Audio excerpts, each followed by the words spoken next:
Hello everyone, welcome to this second lecture on three-phase induction motor drive. In this lecture, we will learn various operating modes of three-phase induction motor.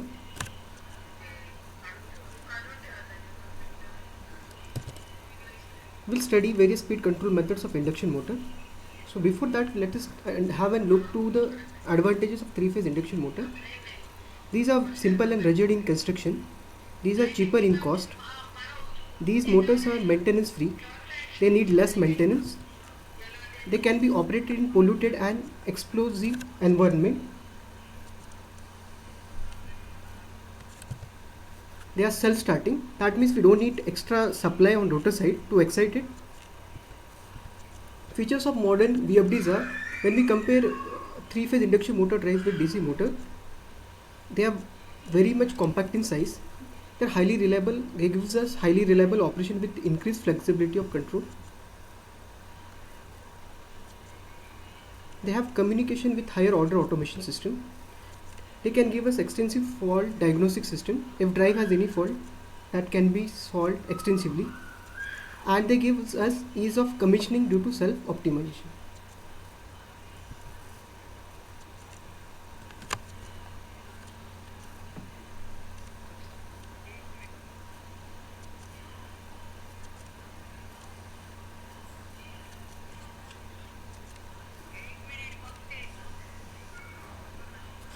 Now these are the torque speed characteristics of three-phase induction motor. On x-axis, we are taking speed and frequency, and on y-axis we are taking torque and power. So here, power is given by the product of torque into the speed. In order to increase the speed, we have to increase the frequency. So here, the frequencies can be increased below rated operation. So the first operation is below rated speed. So this omega rated corresponds to f rated frequency. So this gives us constant torque operation.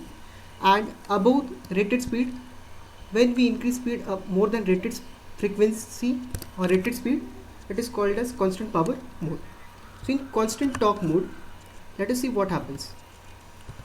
So in constant torque mode, we want to control the speed. So here, in order to control the speed, we have to increase f. Now we know that torque is proportional to flux and flux is proportional to v by f. So as we increase frequency to increase the speed, keeping voltage constant disturbs the flux and torque decreases. So here torque fluctuation will occur. So in order to increase the speed, we have to increase the voltage. So here V by F control will be used.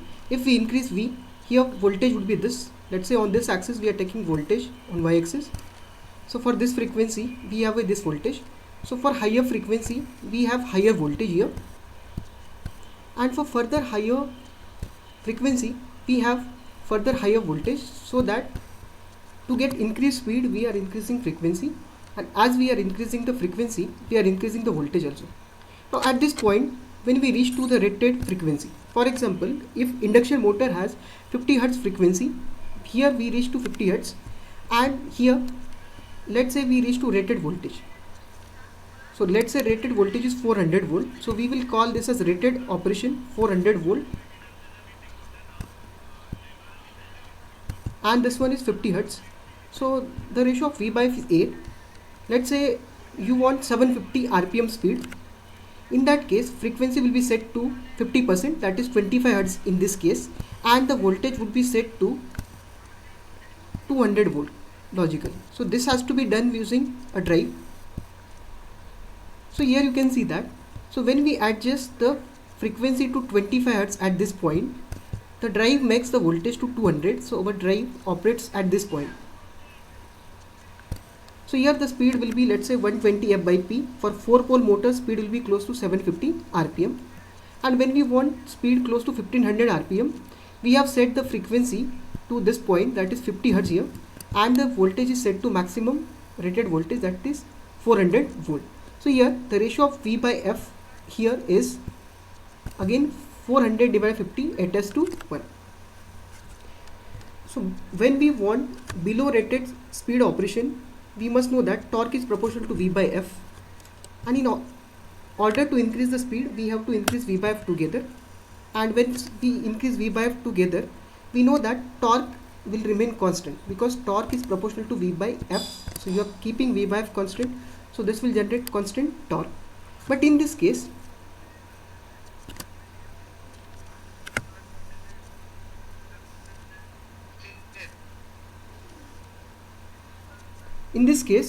we will be increasing the voltage to get higher speed. That means this is operating in variable power mode. So here power is increased. So once we reach to this rated voltage, we cannot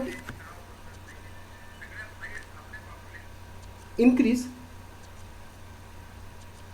the voltage beyond rated voltage, because at rated frequency we have to apply rated voltage.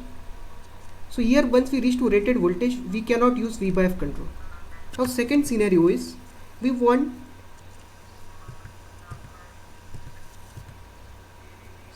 speed above the rated voltage. So when you want speed above the rated voltage, we must know that in this case torque is proportional to V rated by F rated, and we cannot increase the voltage now because we have reached to 400 volt here. So there is only one way to increase the rated frequency.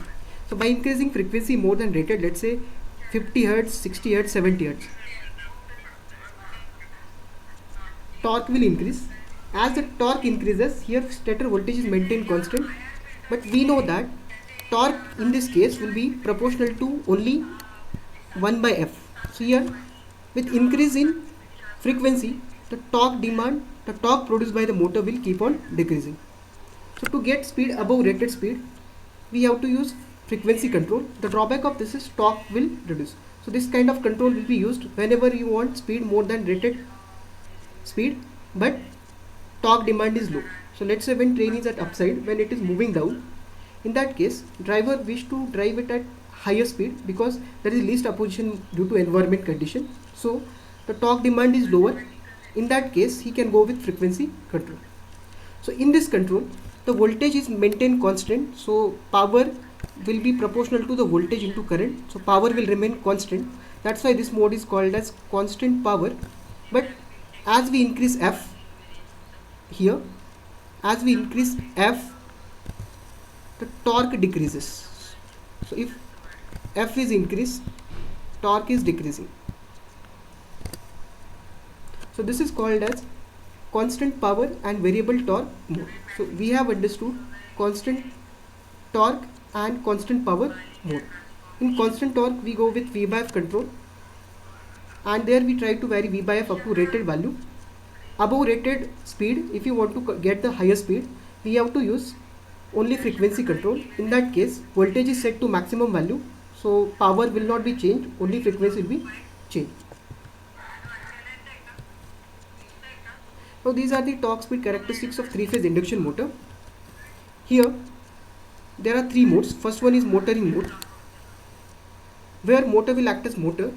It will take electrical power and convert it to mechanical energy. Then there is a generating mode, so where motor will act as generator, and braking, where the power can send from motor to the source again. So let us see three modes of operations. First one is motoring mode. In motoring mode, the slip, which is the difference between synchronous speed and rotor speed, is positive. Torque is 0 at S equals to 0. The torque has maximum value called breakdown torque, and it occurs at particular value that is called as S max.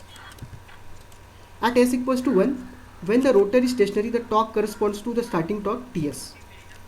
In a normally designed motor, TS is much less than the normal operating point, is located below the maximum corresponding torque TBD. The full torque slip is usually 2 to 8%. Second mode is generating mode. Here slip is negative. Negative slip implies rotor running at super synchronous speed. Here rotor is moving at higher speed than synchronous speed. Here slip is negative. We have to correct this one. Slip is made negative. Correct this one. The load resistance is negative, which means that mechanical power must be put in while electrical power is to put out at the mechanical terminal. Next is braking mode. In braking, we want to recover the energy from load to the source. So the motor runs in opposite direction to the rotating field, that is NR is negative, absorbing mechanical power, which is dissipating the power in either heat form if we go with dynamic braking, and if we go with electrical braking, that is regenerative braking, the power can be fed from load to the source. Here slip is negative. Thank you.